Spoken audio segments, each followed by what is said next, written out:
असां जेको हिन वक़्तु बीठल आहियूं उहो ॻोठु शाह मोहम्मद कपरी आहे, जेके 1000 खां वधीक ॻोठ में घर आहिनि जेके डही मुकमल पट थी विया आहिनि।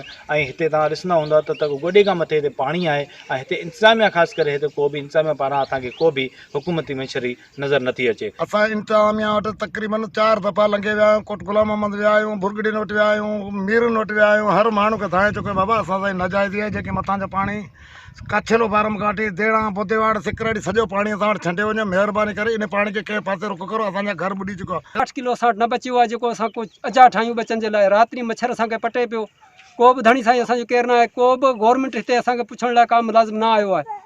अॼु ॾींहुं ताणी असां अलाए केतिरे चकर दरख़्वास्तूं कयूं आहिनि, केर बि असांजी धणी न थियो आहे। सम्झे सभु पुलूं जेके ओपन कयो वियूं आहिनि, सभु पुलूं मथे आहिनि। सिर्फ़ु अॻियां जी आख़िरी क्रास जेके शाख जे हेठां लंघे थी उहा 6 फुट जी गुंदी आहे। 6 फुट जी गुंदी जेका उहो पाणी स्टॉक करे असांजे ॻोठ खे जान बूझ जाणी करे असांखे ॿोड़ियो वियो आहे। उहो वेहण जी कोई घटी कोन्हे असां वटि।